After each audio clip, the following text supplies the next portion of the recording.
The year is 2022. Beavis and Butthead returned in a movie. Shrek's spin-off character, Puss in Boots, received the Best Animated Film, only for that praise to be immediately undone by that cursed-to-do Shrek trailer. Del Toro dropped a throwback stop-motion Pinocchio, and for some reason, the entire internet was obsessed with what looked like a dancing Animal Crossing cat set to some hilariously catchy 80s music. But what many didn't know, and what they would soon learn, was that meme? Yeah, it was straight up not just a cheeky little Animal Crossing parody, but actual full-on NSFW, Rule 34.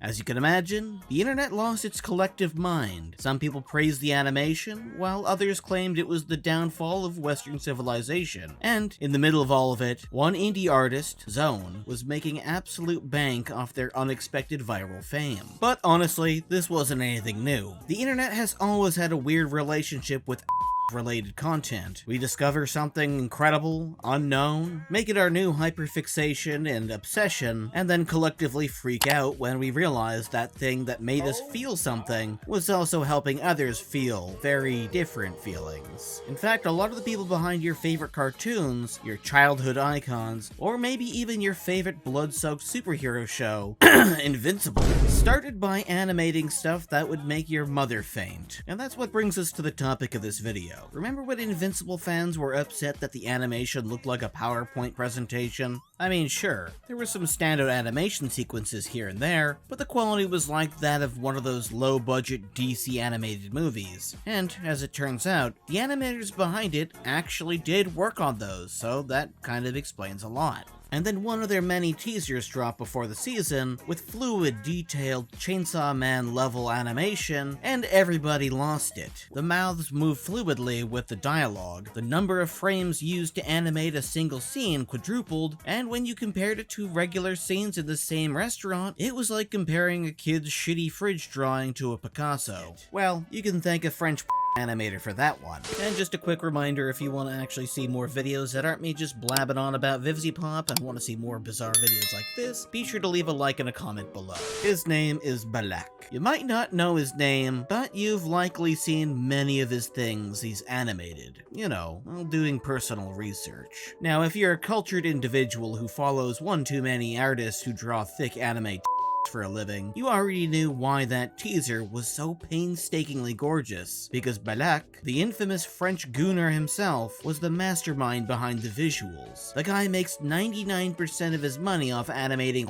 highly animatronically correct characters, and yet here he was, turning Amazon's Invincible promo into what looked like a high-budget anime trailer. He was essentially hired to do the freelance work to make it look like one of those McDonald's commercials that make their food look 10,000 times better than they actually are. And this level of animation wasn't new for him. Just look at Peepoodo, an indie crowd-funded show that played like a gorgeously animated head series for adults. There's even a moment where the lead character, Dr. Pussycat, that cheeky character in my thumbnail, fully out, walks through a meta sequence of animators working on the show, ending on her meeting, of all people, the very woman who does her voice. It's like Who Framed Roger Rabbit if it was made by French degenerates. Okay. And it's genuinely beautiful animation. And as somebody who lives in a French province, who also had a French friend that lent him a French kids comic that his mother thought was straight up I can say for certain, the French are simply built different,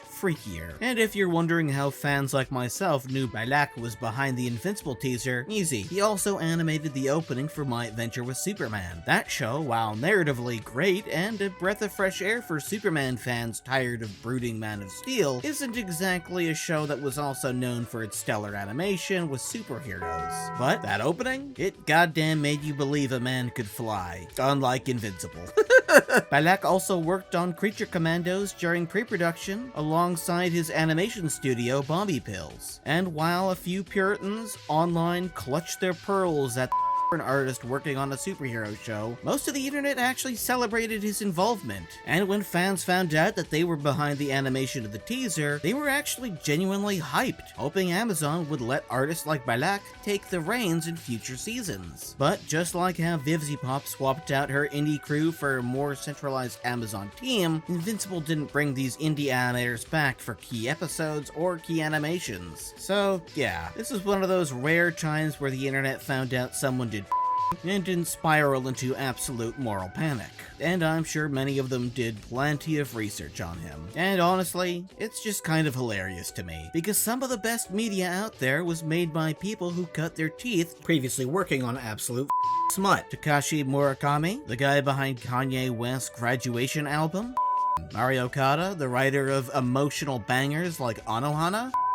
The key art director of Fatal Fury and a bunch of Gundam shows that are fairly well known. My man was out here animating monumental anime, my friends. What I'm trying to say here is it's surprising how many beautiful, profound, emotionally resonant art was brought into the world by the world's most culturally enlightened degenerates. And I only hope that Amazon hires them to do key animation for their next season, because imagine that level of attention to detail to physics applied to marking it. That'll be all, guys. I'll see you next week.